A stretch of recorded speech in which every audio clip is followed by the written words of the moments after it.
Assalamualaikum warahmatullahi wabarakatuh. Alhamdulillah rabbil alamin.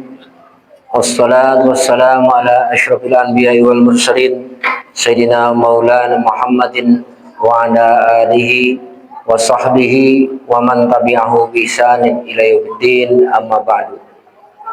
Qala Allah Ta'ala fil Qur'anil Karim wa huwa asdaqul qailin. Syahrul Ramadan alladzi unzila fihil Qur'an hudan lin-nasi wa bayyinatin minal huda wal furqan. Shadaqallahul azim. Wa qala Rasulullah sallam Iqra'ul Qur'an fa innahu ya'ti syafi'an lis-sabi. Jamaah yang dimuliakan Allah Subhanahu wa taala, sebagaimana kita ketahui bahwa di bulan suci Ramadan ini ada satu keistimewaan. Di samping kita diwajibkan melaksanakan ibadah puasa, juga yang kedua keistimewaannya Allah turunkan kitab suci Al-Quran. Al-Quran diturunkan dengan dua fase. Fase yang pertama disebut dengan fase inzal, turun secara sekaligus dari Lauhil Mahfud ke Baitul Izzah, itu tempat yang ada di langit ketujuh. Terjadi pada Lailatul Qadar, sebagaimana firman Allah, Inna anzalnahu fi Lailatul Qadar. Sesungguhnya kami telah menurunkannya, itu Al-Quran, pada malam kemuliaan, malam keagungan. Kemudian yang kedua ada fase tanzil, yaitu Al-Quran diturunkan secara bertahap dari Baitul Izzah ke Nabi Muhammad SAW, kurang lebih selama 23 tahun. Hadirin rahimakumullah. Kedua peristiwa itu, baik itu peristiwa inzal dan tanzil, terjadi di bulan suci Ramadan. Sebagaimana tadi di dalam surat Al-Baqarah ayat 183-84, Syahrul Ramadan alladzi unzila fihil Qur'an. Di bulan Ramadan itulah diturunkannya Al-Quran. Ada seorang ahli tafsir mengatakan, apa hikmahnya Al-Quran diturunkan di bulan suci Ramadan? Salah satu hikmahnya mengajak kepada kita untuk berinteraksi, berhubungan erat dengan Al-Quran, dikhususkan di bulan suci Ramadan. Nah, oleh karena itulah maka pada kesempatan ini saya akan sampaikan bagaimana kita berinteraksi dengan Al-Quran. Pertama, membaca Al-Quran. Membaca Al-Quran ini sangat penting sekali. Banyak sekali firman Allah, sabda baginda Nabi Muhammad SAW yang menganjurkan kita untuk membaca Al-Quran. Warattilil Qur'ana tartila. Hadirin rahimakumullah. Di dalam membaca Al-Quran ini, pertama, anjuran kepada kita untuk membaca dengan benar, bagus, dan baik. Benar sesuai dengan ilmu tajwidnya, panjangnya, pendeknya, tasdidnya harus dimunculkan sesuai dengan yang ada di dalam Al-Quran. Salah satu sebabnya, karena ketika panjang pendeknya itu salah, itu bisa berbeda artinya. Misal, kalau di dalam bahasa Arab ada kalimat dorobna, di Quran umpamanya dibaca pendek dengan panjang dorobna, itu artinya beda. Ja'alna dibaca ja'alna, kalau ja'alna mereka perempuan menjadikan. Kalau dibaca ja'alna, kami yang menjadikan. Itu beda. Contoh lagi di dalam surat Al-Maidah ada ayat aula mastumun nisa, ada yang membaca panjang, ada yang membaca pendek. Dibaca panjang la mastumun nisa artinya bersetubuh. Maka lahirlah keputusan hukum menurut mazhab Maliki, Hanafi, Hambali, tidak batal bersentuhan kulit antara laki-laki dan perempuan. Kalau dibaca pendek, lamastum, itu artinya bersentuhan. Maka menurut mazhab Syafi'i, bersentuhan kulit laki-laki dan perempuan batal. Sumbernya sama, Al-Maidah ayat 6. Tapi beda pembacaan, beda arti, beda hukum. Ya, ini dari dalam segi pembaca Al-Quran. Kemudian ada lagi tasdid. Saya sering menyampaikan hati-hati dengan tasdid. Karena tasdid ini adalah satu huruf. Kalau tidak dibaca hilang satu huruf dan bisa merubah makna. Ya, salah satunya baca iyaka. Kalau iyaka dibaca tasdid, kepadamu, hanya kepadamu. Na'budu, kami sembah. Tapi kalau tidak pakai tasdid, dibacanya iyaka na'budu. Iyaka artinya cahaya matahari. Jadi kalau dibaca na'budu, kepada cahaya matahari kami menyembah. Itu kan agama Shinto, Pak. Gara-gara salah baca. Begitu juga dalam wakaf wasolnya. Ini penting diperhatikan. Kemudian ketika kita membaca, bacalah Al-Quran itu sesuai dengan adabnya. Dan juga selalu menyempatkan waktu untuk membaca Al-Quran sehari walaupun hanya satu halaman. Jangan kalah dengan gadget yang di tangan kita, yang kemana-mana selalu dibawa, sampai-sampai ke kamar mandi pun dibawa, mau tidur pun ada samping kita. Sementara Quran sehari saja dalam 1 menit tidak tersentuh oleh kita. Sungguh miris kalau keadaan kita sebagai umat Islam sekarang kurang berhubungan dengan Al-Quran dengan membaca Al-Quran. Kalah dengan HP.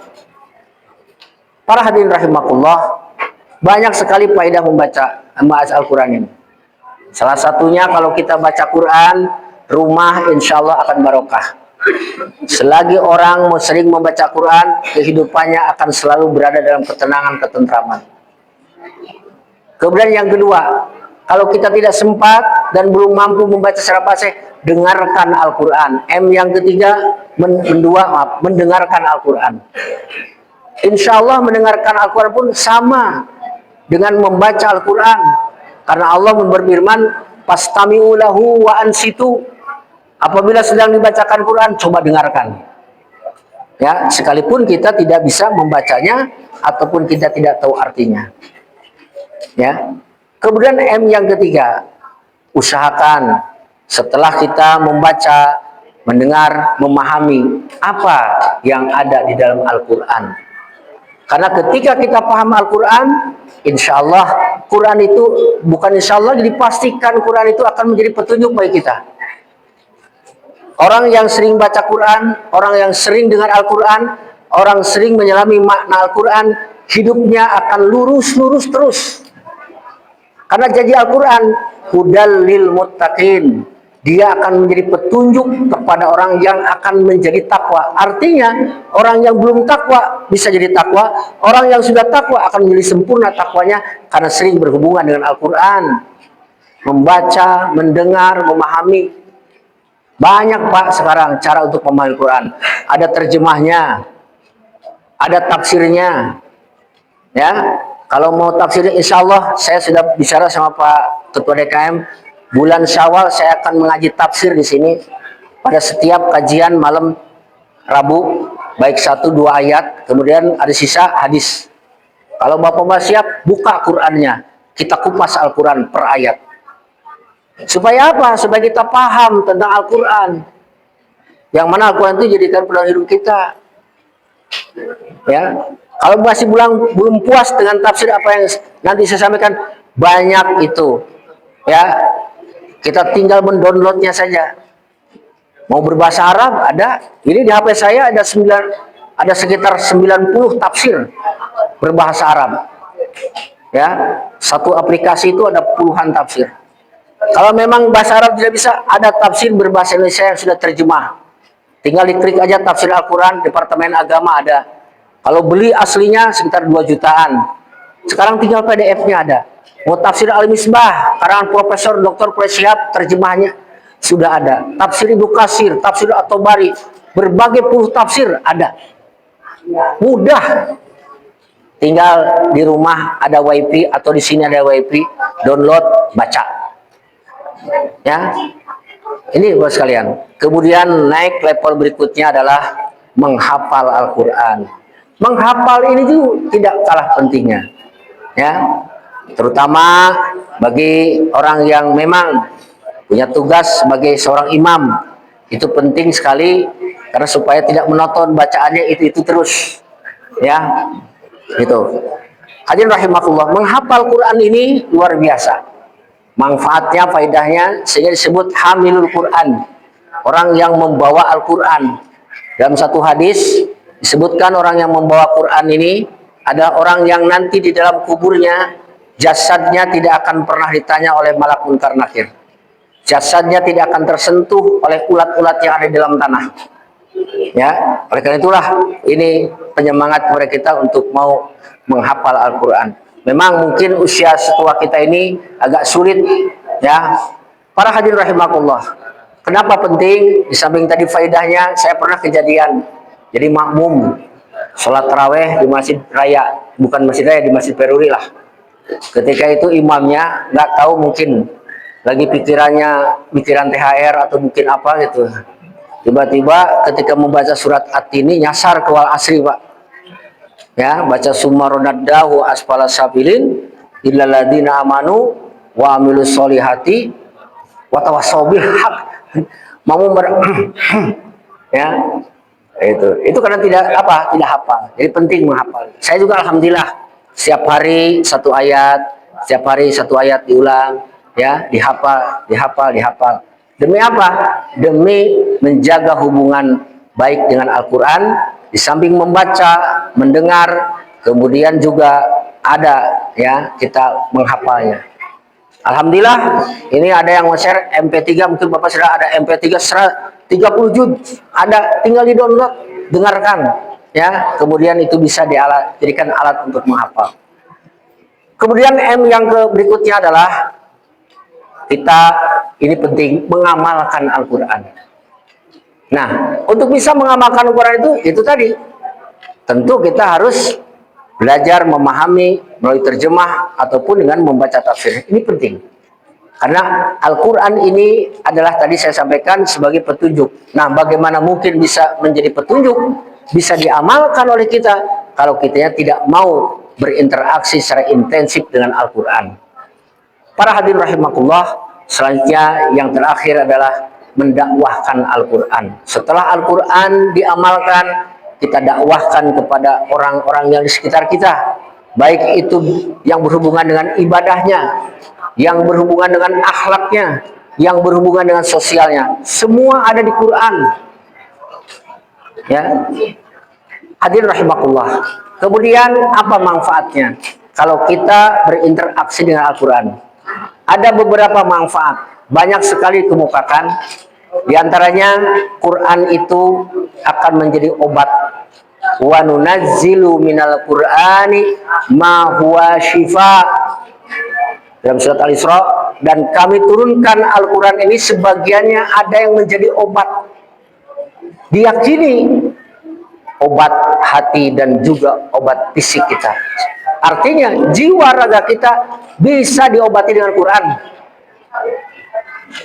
Salah satu riwayat, para sahabat ceritanya pulang dari perjalanan, kehabisan ongkos, kehabisan biaya, kehabisan stok makan, minta kepada satu penduduk yang orang-orang yang ada satu kampung. Penduduk kampung itu tidak mau memberikan. Kami tidak akan memberikan makanan ataupun minuman dengan cuma-cuma. Artinya apa? Kecuali kalau kau bisa memberikan satu jasa pada kami. Oh iya, kami siap.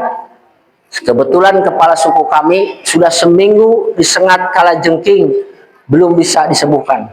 Dan belum ada satupun tabib yang bisa menyembuhkan. Sahabat itu berkata, mana sini? Lalu dibacakanlah ayat suci Al-Quran. Izin Allah, orang itu sembuh, kepala suku itu sembuh, dan memberikan beberapa ekor kambing. Saat itu mau disembelih. Ketika disembelih, tar dulu, kita tanya dulu kepada Rasul. Kebetulan jarak kita masih sudah terlalu dekat ke Madinah. Sampai kepada Rasul, ditanyakan kepada Rasul, ya Rasulullah, kami ini begini. Lalu Rasul berkata kepada sahabat tadi, "A'ridu, mana coba apa jampaimu?" Lalu dibacakan oleh sahabat tadi ayat suci Al-Quran surat Al-Fatihah. Bismillahirrahmanirrahim sampai dengan waladolin. Oh itu kata Nabi, udah sekarang mana? Ya, sembelih. Terus Nabi pun ikut makan dari daging domba tersebut. Dan Rasul pun bersabda, ahadtu ma ahadtum kitabullah. Sebaik-baiknya yang kau ambil upah yaitu dari membacakan Al-Quran. Inilah Al-Quran sebagai syifa, sebagai obat. Makanya tidak aneh kalau kita ini, kalau ada orang sakit, ada orang yang mau menempuh ujian, ada yang yuk kita baca Al-Fatihah. Itu dasarnya. Fatihah sebagai obat. Dan juga yang lain-lainnya. Ada seorang sahabat datang kepada Rasulullah, kami ini banyak hutang. Mungkin sama ya seperti kita Pak ya. Saya juga itu pakai kendaraan tuh punya Pak Aang, angsuran. Ya. Alhamdulillah puluhan juta puntennya bisa dibayar. Kenapa? Rajin salah satunya. Ya usaha bayar. Yang kedua baca doa. Dari mana doanya? Surat Ali Imran. Saya lupa lagi ayatnya. Tinggal dicari nanti. Qulillahumma malikal mulki tu'til mulka man tasha wa tanzi'ul mulka mimman tasha wa tu'izzu man tasha wa tudhillu man tasha biyadikal khair. Kata Nabi, walaupun kau punya hutang sebesar gunung, insya Allah Allah akan lunasi dengan membaca ayat itu. Itu obat. Ya. Oleh karena itu hadirin rahimakumullah, yakini Quran ini bisa menjadikan terapi bagi kita. Terapi batin, sebagaimana ada lagu Ofik, tombo hati ada 5. Salah satunya apa? Baca Quran dan maknanya. Baca Quran dan maknanya. Ini akan menjadi obat hati. Kemudian yang berikutnya, fa innahu ya'ti yaumal qiyamati syafi'an li ashabi.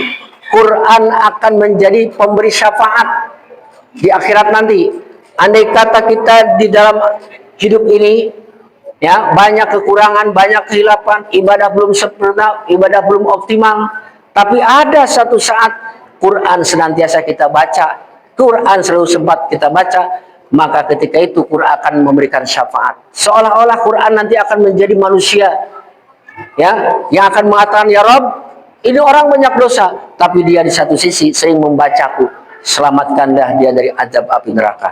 Itulah hadirin rahimakumullah, Al-Quran akan memberikan syafaat. Dan yang terakhir barangkali karena waktu, Al-Quran akan menjadi ketenangan batin bagi kita. Ala bidzikrillahi tatma'innul qulub. Ingat dengan zikir, ingat juga dengan baca Quran, hati kita akan menjadi tenang. Mudah-mudahan ini adalah merupakan inspirasi, mudah-mudahan jadi inspirasi kita semua. Kita tambah interaksi dengan Al-Quran.